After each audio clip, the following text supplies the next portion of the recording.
এখন ঠান্ডা মাথায় আমাদের সিদ্ধান্ত নিতে হবে কি করে তোমরা সুরক্ষিত থাকবে। তোমার নামে পুলিশ হুলিয়া জারি করেছে। নতুন কিছু পরিকল্পনা করবার আগে একটা স্বচ্ছ হিসেব নিকেশ করার প্রয়োজন, যেটা তোমরা প্রতিনিয়ত পালাতে পালাতে করতে পারবে না। বেশ, আপনি পরামর্শ দিন, আমরা সেই মতোই এগোবো। রাসবিহারী, তুমি জাপানে চলে যাও, ওখানে বসে পরিকল্পনা করো। আর তুমি তোমার দলবল নিয়ে গা ঢাকা দাও।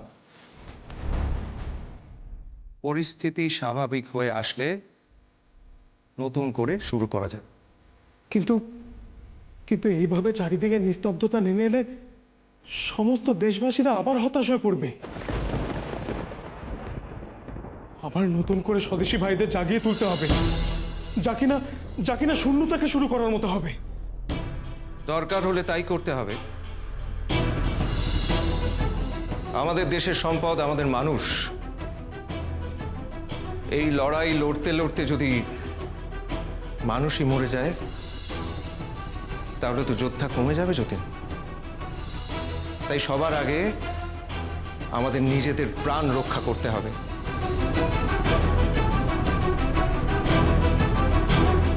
দেশ ছেড়ে চলে যাব? হ্যাঁ, যাবে। জাপান, জার্মানি সব দিক থেকে আমাদের শক্তি সংগ্রহ করতে হবে।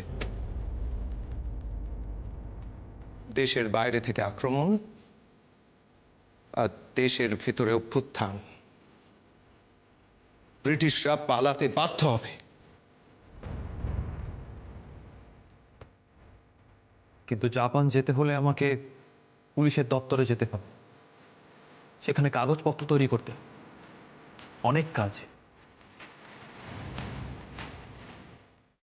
এই ঝুঁকিটা তোমাকেই নিতে হবে রাসবের, কারণ আমি জানি পুলিশের চোখে ফাঁকি দিয়ে যদি কেউ পালাতে পারে, সে হলো তুমি।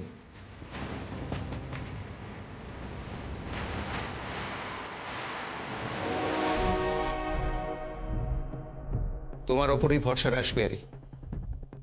স্বাধীনতা আসবেই।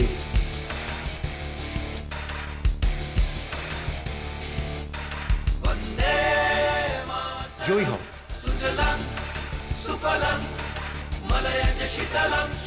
জোয়ারে জার্মানির জাহাজ ভিড়তে পারেনি, কিন্তু আমি জানি রাসবিহারী, স্বাধীনতার জোয়ার তুমিই আনবে, তুমি আনবে। শুভ্র জ্যোৎস্না পুলকিত ইয়ামিনী, উল্ল কুসুমিত দ্রুমদল শোভিনী।